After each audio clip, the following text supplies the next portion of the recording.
Comenzamos casi sábado por FM Graffiti 87.9 en Mar del Plata. Viernes de 19 a 20 horas. ¿Qué tal, Pablo? ¿Qué contamos? Bueno, muy buenas tardes Sí. a toda la audiencia. Comenzando una nueva temporada, hoy ya con casi sábado, el miércoles que viene con Prohibido Olvidar. Están volviendo de la pretemporada todos los participantes de los programas, Alberto Cortés, Carlos están Junco. volviendo de a poco. El que está al pie del cañón es Carlos Matos. Y bueno, viendo un poco, creo que ya con el cierre del año, algo hay que decir de lo que pasó el año pasado y cómo se está proyectando esto. En una temporada, por lo menos turística, yo no diría en Mar del Plata, yo diría en la costa, Sí. bastante, Floja. digamos, floja, como para dar un espacio. Todavía falta algo más de 16 días de las vacaciones. Lamentablemente en Capital Federal empiezan las clases mucho antes, el 20, febrero, ¿no? en febrero, En mitad de febrero. febrero. Una Yo no sé, locura, yo una locura. cuando iba a la escuela empezaba en marzo, no sé cómo, empezaba el 15 de marzo. Tipo 10 de marzo en Em- em- adelante empezaban las clases y acá estamos, no nos pasó nada, ¿eh? No, y retaría unos cuantos, a ver que estamos hablando de por ahí una de las mejores etapas de la educación argentina, con eso alcanzaba, pero bueno, estas son las cosas que se vienen dando. Muy bien, vamos a contar el programa.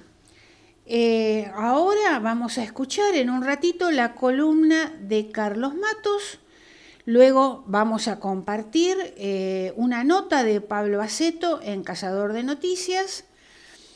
La columna de Pablo se llama ¿Qué pasa en el mundo? Luego compartiremos algunas noticias, cierres y despidos, también a cargo de Pablo, la despedida y un tema musical. Siempre terminamos así el programa. Hoy vamos a escuchar a Gilda. Muy bien, Pablo, ¿tenemos la columna de Carlos Matos? Otra vez, casi sábado. Hola Pablo, ¿qué tal Carlos? ¿Cómo estás Gloria? Bueno, en principio, muy feliz año 2025. Ya sabemos que no es una cuestión mágica, tenemos que construir el año, pero lo mejor es hacerlo con el ánimo bien alto, sobre todo por las circunstancias más que adversas que estamos viviendo en estos tiempos. Hoy vamos a recordar a Luis Braille, porque el sábado pasado se cumplió un nuevo aniversario de su nacimiento. Y como ocurre con todas las personalidades que nacen en enero o en febrero, quedan fuera del calendario escolar, por lo tanto, la mayoría de la gente lo desconoce. Sí, ya sé. Seguramente muchos oyentes me van a decir que bueno, que sí, que Braille, que es alguien que inventó el sistema de puntos para que las personas ciegas podamos leer. Y es verdad, pero no queda solamente ahí. Encabezado en la lista. Bueno, ¿quién fue Luis Braille? Como dije recién, Luis Braille nació el 4 de enero de 1809 en Couvray, Francia. A los 3 años tuvo un accidente, se clavó una lesna en un ojo. Algunos dicen que un punzón, pero bueno, no viene al caso una precisión tan exacta en la herramienta. Se clavó una lesna en un ojo y lo perdió. A los pocos años, en realidad a los 5 años, la infección hizo que perdiera la visión en el otro ojo. Entonces, los padres enviaron a Braille a la escuela del pueblo. Ahí aprendió el alfabeto en forma hablada, aprendió a saber cómo se escribía combinando letras, pero siempre en forma oral, porque no podía leer y tampoco escribir. Aprendió a sumar y llegó a las tablas de multiplicar, pero no podía quedarse ahí en ese nivel de instrucción, y sabiendo que en París había un instituto que además era gratuito, el Instituto Valentin Agüí, para personas ciegas, lo enviaron siendo niño. Allí aprendió a escribir con un método que había creado el mismo Valentin Agüí, con letras en relieve. En realidad, más que aprender a escribir, aprendió a leer, porque lo que se hacía era escribir, las personas con vista, los copistas, transcribían en un papel grueso, escribiendo desde atrás de la hoja, en forma inversa, con letras comunes, obviamente más grandes, para poder tocarlas. Esa fue la primera aproximación a la alfabetización. La biblioteca de la escuela del Instituto Valentin Agüí no tenía muchos libros. Braille los leyó enseguida, Luis Braille los leyó enseguida, pero la lectura era muy lenta, porque había que recorrer el contorno de cada letra con el dedo, eso llevaba un tiempo. Luego ver la letra siguiente, unir todas las letras, hacer la palabra, en fin. No era como la lectura visual, que uno con un golpe de vista ve toda la hoja, ve una porción de la hoja, y si bien recorre letra por letra y palabra por palabra, ya tiene todo el contexto. Bien, cuando Braille tenía 14 años, empezó a trabajar en un nuevo sistema. Un sistema tomado de Charles Barbier. Charles Barbier fue un militar francés que ofreció al Instituto Valentin Agüí una escritura que utilizaban los militares para comunicarse de noche, una escritura secreta, se llamaba escritura nocturna, que constaba de 12 puntos, y estos 12 puntos representaban los 36 sonidos del idioma francés, combinando esos puntos. Es decir, que se representaban sonidos. Pero claro, la lectura en este sistema creado por Charles Barbier también era lento. Era un braille, no era un braille todavía, no era lo que el braille surge más adelante como sistema. No, era un sistema de lectoescritura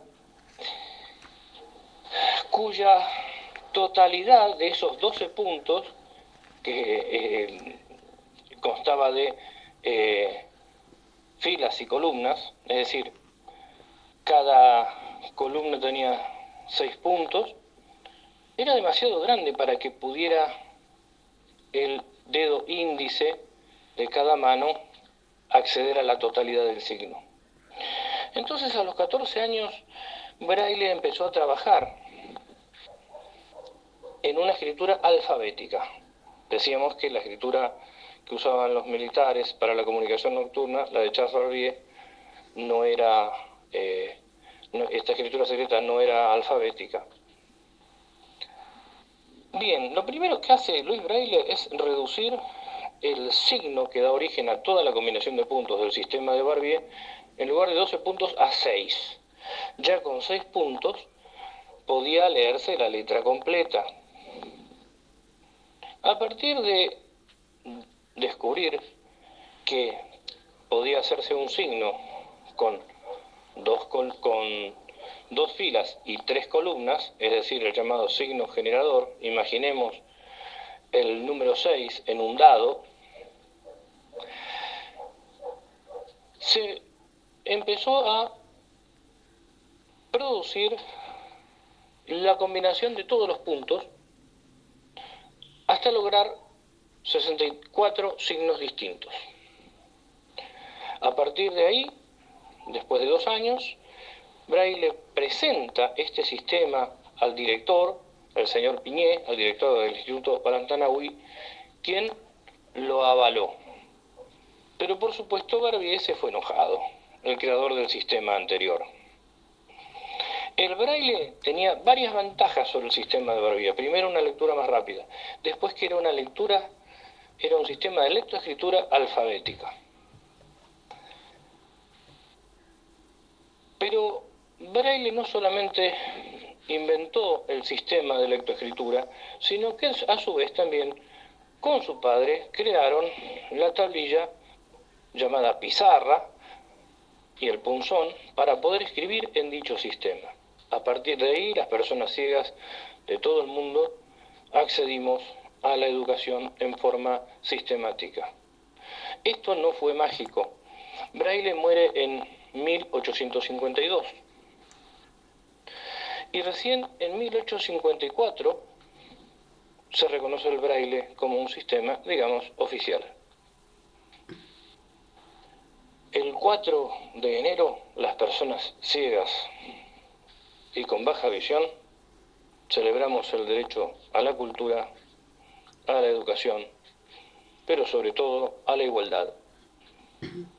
Nos encontramos el viernes próximo, cuando sea nuevamente casi sábado. Muchas gracias, Carlos Matos.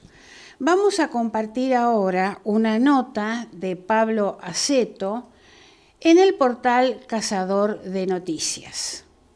La pérdida masiva de puestos de trabajo es un nuevo capítulo de la tragedia nacional, dice Pablo Aceto, en diálogo con Cazador de Noticias, el dirigente del Partido Socialista Auténtico Mar del Plata-Batán, en Unidad Socialista, planteó que el año se inició con el cierre de la fábrica de calzado e indumentaria deportiva DAS, con la pérdida de casi 400 puestos de trabajo, y de la fábrica de margarina Dánica en Lavallol, con la pérdida de otros 150 puestos de trabajo. Se suman como saldo final del 2024 al cierre de 16.000 pymes y 10.000 kioscos y almacenes, que representan 160.000 puestos de trabajo menos. Se han producido despidos en masa al cierre del primer año del gobierno de Milei, constituyéndose en un nuevo capítulo de la tragedia nacional. Se ahorra energía porque el país se para. De los 670.000 barriles de crudo diarios que gastaba la Argentina como insumo en su movimiento económico, ahora se redujo a menos de 410.000 barriles de crudo, lo que ha provocado un superávit en la producción de energía que permite a los exportadores hacer negocios que son negocios para el beneficio de sus intereses, no para el interés del país. Esta falta de desarrollo permite ahorrar en divisas. Algunos se preguntan por qué razón dan planes sociales y no trabajo. El hecho es que dar trabajo significa gastar energía y gastar divisas en insumos para la industria. Al haber desempleo y planes que se pagan en pesos, el Estado se ahorra esas divisas y tiene superávit para exportar energía, y con eso puede pagar la deuda externa. Un endeudamiento que solo beneficia a quienes endeudan al país. Grandes recaudaciones se han hecho gracias al campo y ahora a la energía. Y esas recaudaciones no son beneficios para el país ni para el pueblo, sino que van en beneficio de algún sector privado. Las principales víctimas son la clase trabajadora, los jubilados, los estudiantes y todos aquellos que no están prendidos en el negocio de exprimir el país hasta donde se pueda y que el resto se la arregle. La nota completa de Pablo Aceto la podés leer en Cazador de Noticias. Bueno, ahora vamos a pasar a otro tema. Pablo, ¿qué pasa en el mundo? El mundo está de cabeza, cosa que no se ha dicho nunca en la radio, ¿no? Venimos con novedades este año. Sí, siempre. Somos innovadores. Bueno, en el desarrollo de la etapa final de la guerra en Ucrania, se espera la llegada al gobierno de Donald Trump, el gobierno de Estados Unidos, que ya entraría en la definición final ante una Ucrania que literalmente está desapareciendo. Aquel plan que había hablado Vladimir Putin hace 2 años de conservar los territorios ya tomados por Rusia y dividir los territorios que pertenecían a la antigua Hungría y a la antigua Polonia, por lo que va a quedar una muestra de lo que era Ucrania. De Ucrania nada, quedaría casi nada. Y el que más lo lamenta es sin duda los grandes prestamistas de esta guerra en Europa. El caso es que estos préstamos que se hicieron a la administración Zelensky era, por supuesto, para luego el manejo de los importantes recursos naturales que hay en Ucrania. El tema que los recursos esos importantes, por lo menos los más importantes y los más accesibles, quedaron del lado ruso. Así que tienen todo un problema, BlackRock, toda esa gente. A ver, ¿a quién le van a cobrar esa plata? No creo que lo que se queden en una parte... Hoy, la verdad, a Ucrania le convendría desaparecer, por lo menos a los ucranianos, porque al desaparecer Ucrania desaparece la deuda, no tienes a quién cobrarle. Pero lo notable se está dando en Medio Oriente, recrudeciendo. Yo veo... ahora la noticia es, hablemos de Venezuela, como si acá no pasara nada. Se habla el gobierno de Milei que reprime a jubilados se asusta por la represión en Venezuela. Sí. Pero están sucediendo cosas realmente gravísimas. El caso, continúan los ataques a la Franja de Gaza. Prácticamente el 70% de los caídos son mujeres y chicos, porque se está bombardeando a la población. Eso pareciera que no ocupa grandes lugares en los grandes medios, y cierra el año, el 2004, con la caída de al-Assad en Siria. Una caída bastante llamativa, porque prácticamente los invasores o los que toman el gobierno, estamos hablando del presidente del actual gobierno provisional, provisional aparentemente por 4 años, está hablando que necesita 4 años para ir acomodando las cosas. Ahmed al-Sharam, que prácticamente tomaron el gobierno como si fuera una excursión, con también con una fuerte intervención turca. Eso lo habíamos hablado, me parece que en el último programa, y también israelí, que ahora empiezan los conflictos. Rusia también se queda, y Irán también se queda, pero Hay algo que me llamó la atención. Ahmed al-Chará representa grupos yihadistas, entre los cuales están involucrados Al-Qaeda, que fueron los que volaron las Torres Gemelas. Y las cosas maravillosas que hace el petróleo. Vuelve a todos príncipes y virtuosos. Si usted quiere ser un tipo genial, elegante, culto, alto, rubio y de ojos celestes y con un zapato negro, báñese en petróleo. Sí. El petróleo te blanquea. No es tan fácil. Pero algunos lo han logrado. Sí. Por ejemplo, nos hemos encontrado con el yihadismo feminista inclusivo. Después quieren que la gente no crea en nada.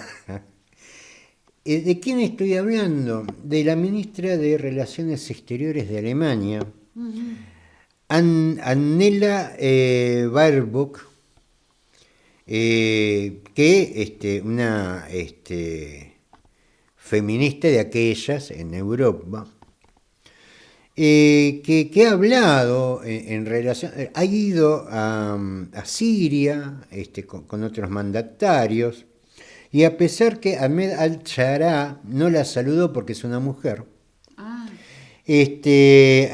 Annela Baerbock destacó que la democracia y todo eso se va a ver representado en los derechos consagrados a la mujer. Una cosa extra. ¿Qué es lo que está planteando Annela Baerbock? Que Ahmed al-Chará es un yihadista, pero progresista. De hecho, él está hablando en esos términos y claro, y todos ponemos cara rara, ¿y qué es eso? Bueno, es esto ya cuando nos miente gente con tan poco talento, que uno la verdad que no sabe si es pareciera estos pasos de comedia, tipo ¿dónde está el piloto? Cosas así. Un yihadista feminista e inclusivo. Suena raro eso, ¿no? Suena que aparte, progresista, que en algún tiempo habrán volado las Torres Gemelas, pero bueno, tampoco nadie es perfecto. Claro. Entonces, Ahmed al-Chará, de representante del nuevo movimiento yihadista, feminista e inclusivo, está planteando en un democrático gobierno provisorio de 4 años, convocar a todos, a las mujeres, a esto, lo otro. El tema es que todos los seguidores de Ahmed al-Chará, convocados por un discurso conservador, de islamismo extremista, están un poco desorientados en este sentido, con lo que también genera ciertos rebotes internos, porque ya ahora no se entiende. No se entiende lo de Annela Baerbock, la ministra de Relaciones Exteriores de Alemania, feminista de aquellas, incluso su ministerio, ella hacía relaciones exteriores de Alemania con perspectiva de género. No sé qué será eso. Aparentemente es esto, ¿no? Fomentar el yihadismo feminista. No sé, se taparán los hombres y la mujer andarán sin ropa. No sé cómo será un No. yihadismo progresista que en algún tiempo Ahmed al-Sharaa están incluso en aquellos, por ejemplo, los que son empleados de banco, seguramente han encontrado más de una vez su nombre en el listado de personas vinculadas con el terrorismo, tenía recompensa y todo, son los que no Chará, pero es de ese grupo, es de esos sectores que volaron las Torres Gemelas, que ahora son progresistas, feministas e inclusivos. El conjunto de todo este disparate que dice toda esta gente, de Anela Baerbock y de Ahmed al-Sharaa, avalado por el presidente de Francia, otros funcionarios europeos, entre ellas la secretaria general de la Unión Europea, hace que realmente la gente empiece a decir, esto sirve también como reflejo de lo que pasa en la Argentina también, ¿no? Porque nos parecemos mucho a todo esto. ¿Cómo se macanea? A ver, Anela Baerbock no tenía que ir, ni tampoco tenía que plantearse que ahora sí en Siria se va a respetar los derechos de la mujer. Ganaron yihadistas. ¿Qué derecho de la no sé mujer? de dónde sacó eso. Pero no, están interesados por el petróleo, no les interesa otra cosa. Están interesados, ¿por qué? Porque Europa, a través de Siria, podría, lógicamente, estamos hablando, un gasoducto no se hace de un día para el otro, pero podría reemplazar el gas que no reciben de Rusia. Están desesperados por el gas natural de Siria. A ver, yo hubiera preferido que diga, mire, estamos desesperados por su gas. Ahora, venir a decirme que ahora sí se van a defender los derechos de la mujer con los llegadistas al gobierno, que es también lo que pasa en la Argentina, porque algunos, yo lo he escuchado, ¿cómo hay gente que defiende a Milei? Porque los discursos anteriores eran estos en la Argentina. Se hablaba en estos términos.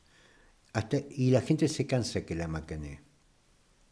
Entonces, ante el discurso falso, donde llega Milei ya con 60%, ya estaba 60% de los chicos debajo de la línea de pobreza.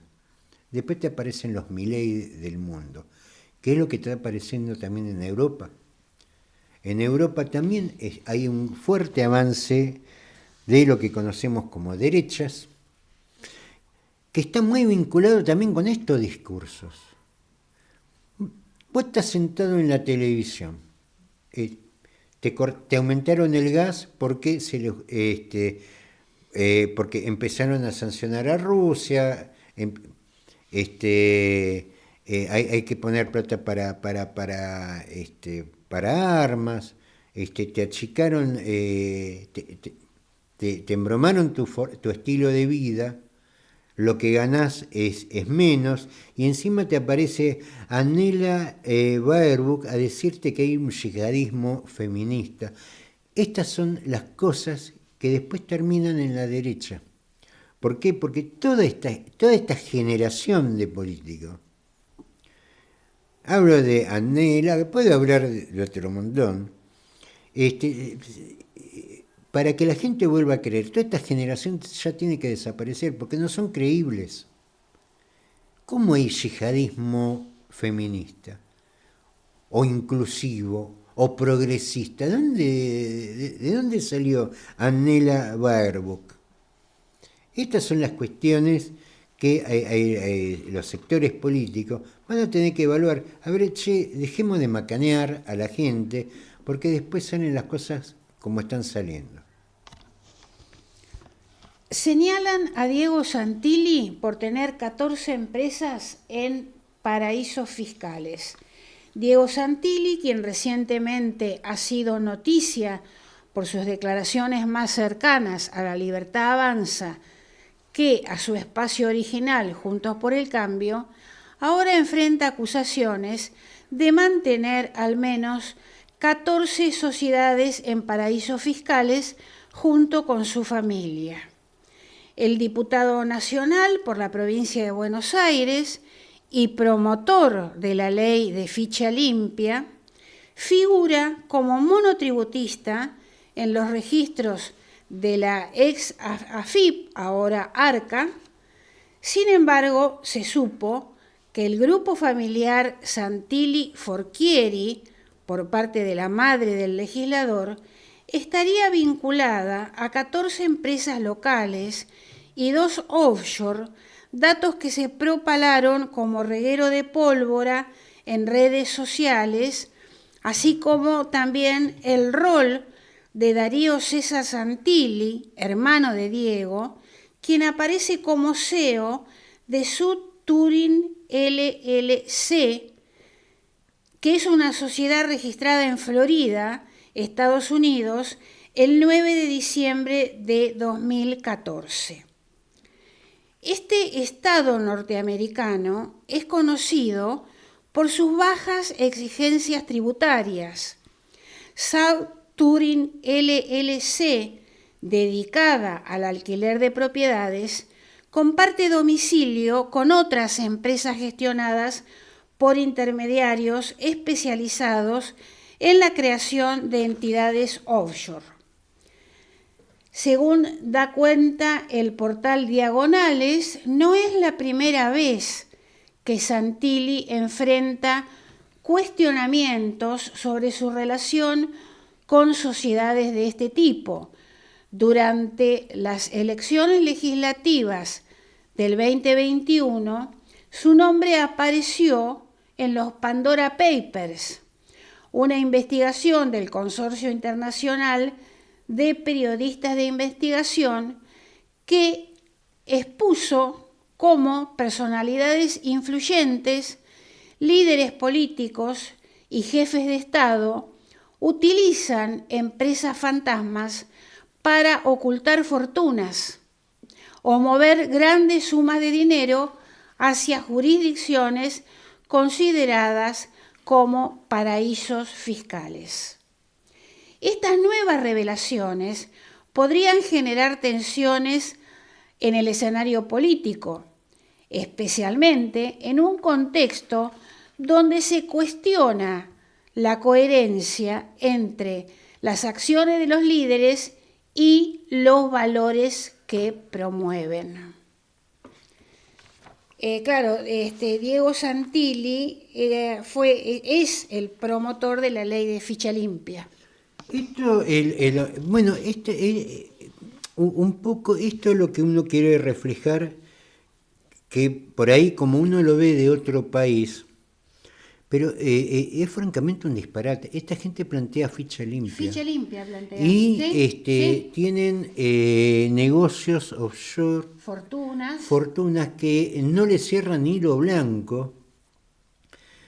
Y señalan, y quizás hasta con razón a los demás, pero a ver, ¿quién lo está señalando? Esto también se suma a esta diputada de La Libertad Avanza, creo que se llama, la que salió en los audios por el tema de las sociedades anónimas deportivas. Sí, es de La Libertad Avanza, pero no recuerdo el nombre. Donde aparece involucrando al ministro de Justicia, todos en tongo, donde iban a traer plata, no sé qué cosa más. Digo, yo no sé dónde va a terminar esto, porque la verdad, te aparece De Santilli, que hoy es defendido por el gobierno de Javier Milei, Sí. porque es el único que aceptaría como interlocutor del PRO, no a los otros. Ahora vienen con, bueno, la valija de Cuadra, que estamos ahí dando vuelta. Hablando de Cuadra, todavía están documentando la solicitud de allanamiento. Ya hace cuánto que lo echaron a Cuadra. Ya parece que lo va a hacer, el allanamiento lo va a hacer el general Alaiz, porque, digamos, todas estas cosas en algún momento cierran mal, porque de la misma forma que Baerbock habla del yihadismo progresista, estos tipos hablando de ficha limpia, y no digan que en las acusaciones que ellos hacen, no digan la verdad, pero ocultan la de ellos. Francamente, la situación actual de la Argentina se explica con toda esta decadencia, porque toda esta decadencia explica que ya esto no tiene nada que ver ni ya con el peronismo, ni con los radicales, ni con los conservadores. Ojalá hubieran conservadores como Jorge Newbery, qué sé yo.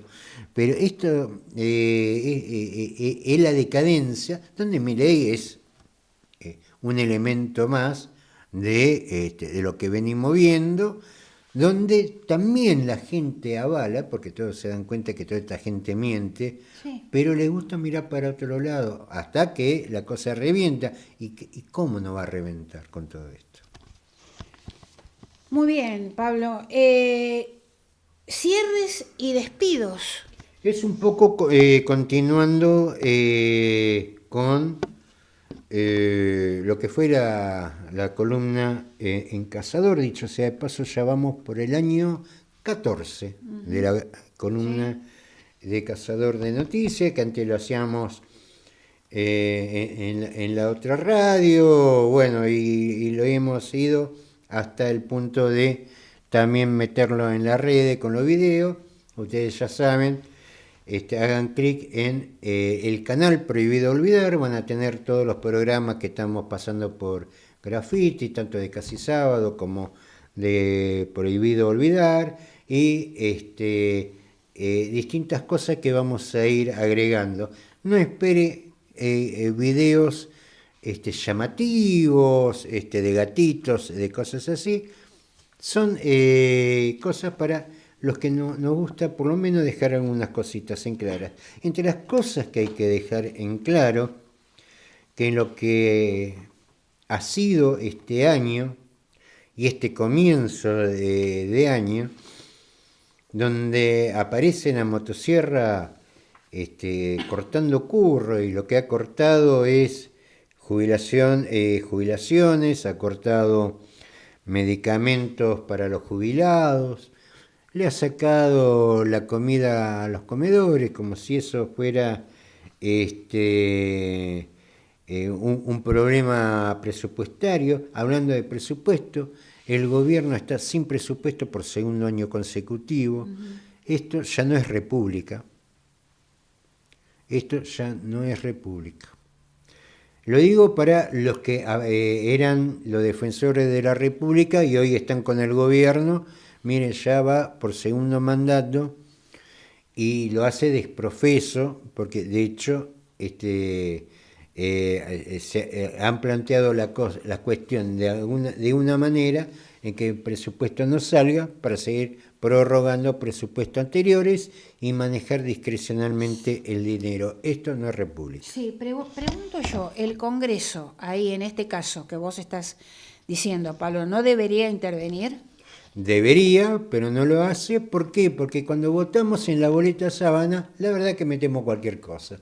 Entonces vos tenés peronistas libertarios, radicales con peluca, republicanos que aceptan DNU, que es un poco lo que estábamos hablando de esta decadencia, que también, ojo, también hay que ser claro, Ninguna de esta gente de ahí llegó por sorteo, vamos y lo metemos en la No, boleta. llegó por el voto. Llegó por el voto, Sí. así que hay que hacerse cargo también de esto, y eso que dicen, no hay que responsabilizar a la gente, sí hay que responsabilizarla porque en algún momento nos vamos a tener que hacer cargo de lo que estamos haciendo.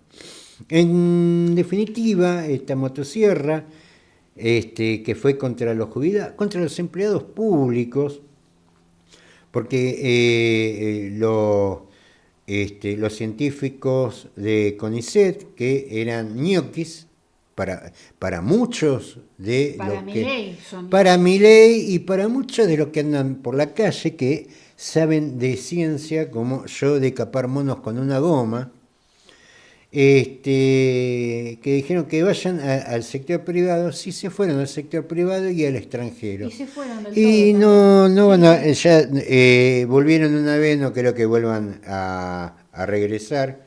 Así que cuando precisemos algún desarrollo técnico, lo tendremos que pagar con dólares que no tenemos, o directamente no tendremos nada.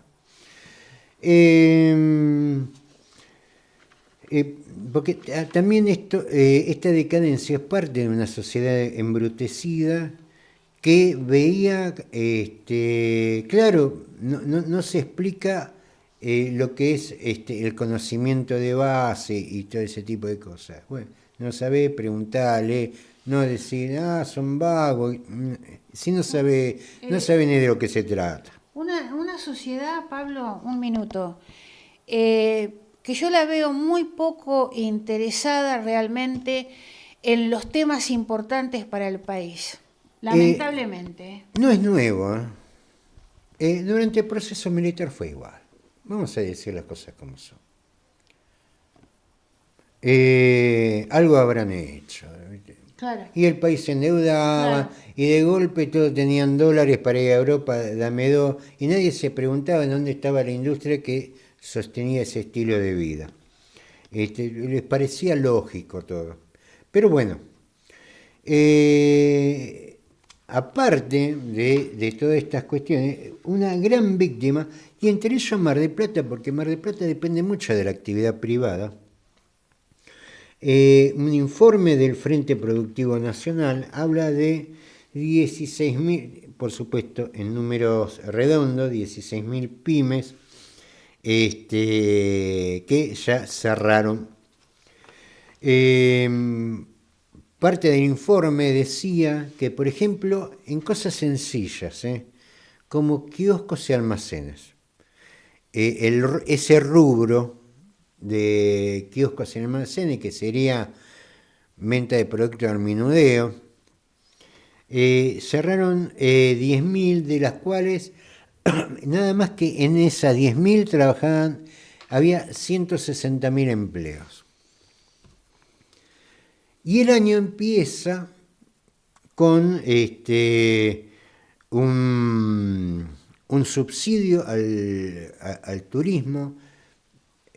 Es notable lo de Milei, porque empezó Milei primero repudiando el BRICS, sí, después insultando a China, después insultando a Lula, y es Milei el que más lo favorece, lo que es notable. La verdad que Lula debe estar chocho con Milei. ¿Por qué? Por ejemplo, la empresa DAS, que es una empresa de Coronel Suárez, que es,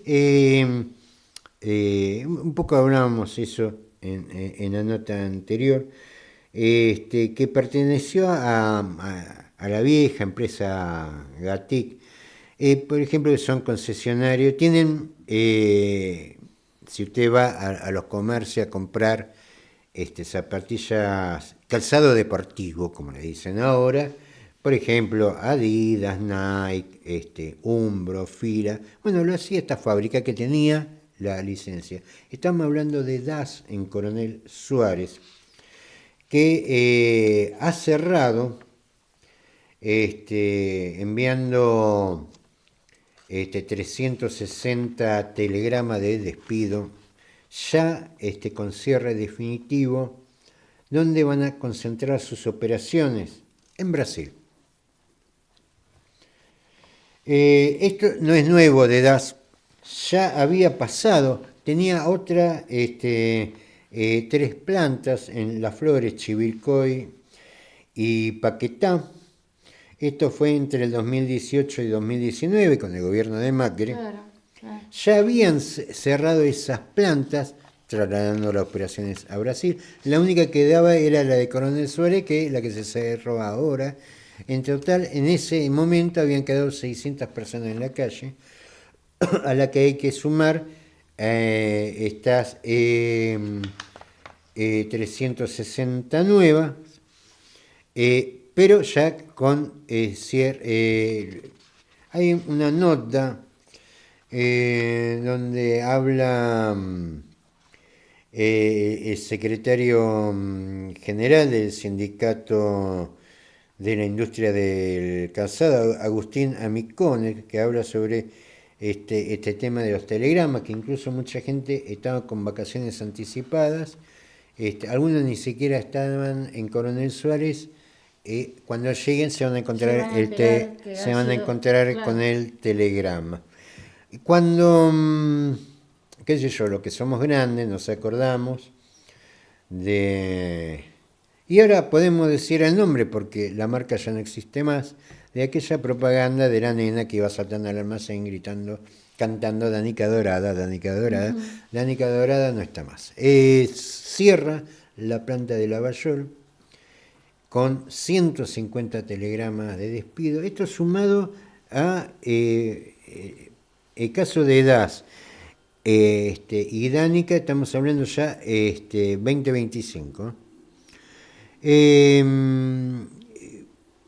Lo trágico de esto no es que cierra y vemos lo que pasa. Ya le pagaron el 50% de las indemnizaciones rematando maquinaria, es decir, no van a abrir más. No. Todavía falta pagar un 50% más, pero cuando ya cierran y venden máquina es porque ya es el fin. ¿Cuánta gente vive en Lavallol? ¿Cuánta gente vive en Coronel Suárez? Bueno, se suma una ola de despidos donde por ahí, a ver, lo que vemos en Mar del Plata. En Mar del Plata no vemos la caída de nombres como estos, pero sí vemos que hay hoteles que no abrieron o están trabajando y que es claro que terminando enero se termina toda la actividad. Y esto es una sumatoria de gente que después tiene que pasar el invierno. Sí, sí. Ahora, ¿por qué pasa esto? Digo, a ver, la inflación está controlada, hay superávit fiscal, ¿por qué? El dólar está controlado. ¿Y por qué pasa esto? ¿Por qué esto es peor que la inflación? Porque en definitiva la recesión o la inflación no son las causas en sí, son el efecto.